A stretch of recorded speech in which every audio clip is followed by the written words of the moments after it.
ஆன்மீக நண்பர்கள் அனைவருக்கும் அன்பு கலந்த வணக்கங்கள். இன்றைக்கி நாங்கள் ஆன்மீகம் சம்மந்தமான பதிவில் பார்த்தீங்கன்னா, நாளைய தினம் அதாவது 18/6/2025 புதன்கிழமை தேய்பிறை அஷ்டமி திதி எப்படி வழிபாடு செய்கிறதுன்னு சொல்லி பார்க்கலாம் வாங்க. காலத்தால் வரக்கூடிய கஷ்டத்தை சரி செய்யக்கூடிய ஒரு தேய்பிறை அஷ்டமி நாளில் தான் காலபைரவரை வழிபாடு செய்யணும். இந்த உலகத்தையும் மக்களையும் காக்கக்கூடிய கடவுள் தான் காலபைரவர். காலபைரவரை நாம் வழிபாடு செய்ய உகந்த திதின்னு சொன்னால் அது அஷ்டமி திதி தான். நாளைய தினம் பார்த்தீங்கன்னா 10:59 மணி அளவில் தான் தேய்பிறை அஷ்டமி திதியானது பிறக்க இருக்கிறது. இந்த நாளில் எல்லாரும் பார்த்தீங்கன்னா கால பைரவர் சன்னிதானத்திற்கு சென்று பைரவருக்கு விளக்கு போட்டு வழிபாடு செய்யணும். குறிப்பாக நாளைக்கு நம்மளுடைய கஷ்டங்கள் விலக பைரவரை எப்படி வழிபாடு செய்யலாம்னு சொல்லி பார்க்கலாம் இந்த பதிவில் வாங்க. தேய்பிறை அஷ்டமி திதியில் பைரவரை நினைச்சு வழிபாடு செய்தால் வளர்ப்பிறை அஷ்டமி திதியில் நம்மளுடைய முன்னேற்றங்கள் அளவில்லாமல் இருக்கும் என்பதுதான் இந்த வழிபாட்டிற்கு பின்னால் மறைந்திருக்கக்கூடிய நம்பிக்கை.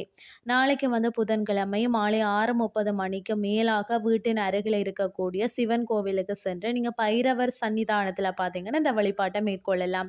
அஷ்டமி திதி வழிபாட்டை பாத்தீங்கன்னா சூரிய அஸ்தமனத்திற்கு பிறகு செய்யறது தான் சிறப்பு.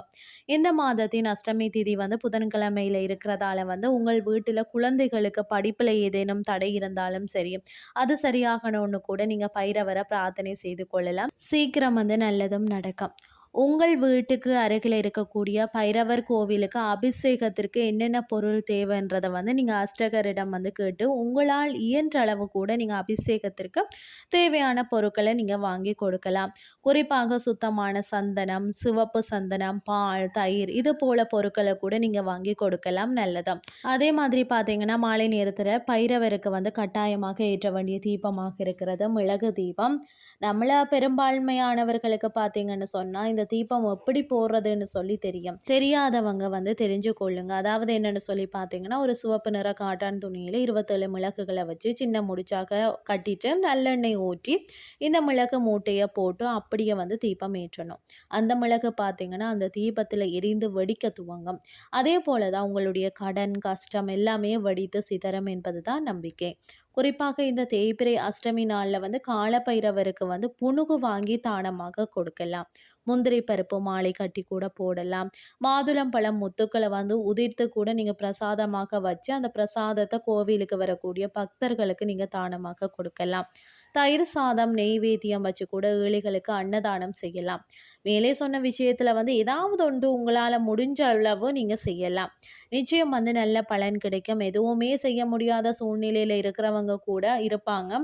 அவங்க ஒரு 10 ரூபாய்க்கு கூட ஒரு பிஸ்கெட் பேக்கெட்டை வாங்கி பைரவர் பாதத்தில் வச்சதுக்கு பிறகு என்னுடைய கஷ்டங்கள் சீக்கிரம் என்னை விட்டு விலகணும்னு சொல்லி நீங்கள் மனமுருகி பிரார்த்தனை செய்ததுக்கு பிறகு அந்த பிஸ்கெட் பக்கெட்டை கொண்டு கோவிலுக்கு வெளியில் இருக்கக்கூடிய பைரவர் வாகனமான நாய்களுக்கு உங்களுடைய கையால் நீங்கள் போட்டு விடலாம். நிச்சயமாக பார்த்தீங்கன்னா நீங்கள் வேண்டியது அடுத்த ஒரு 15 நாளில் நடந்தே தீரும்.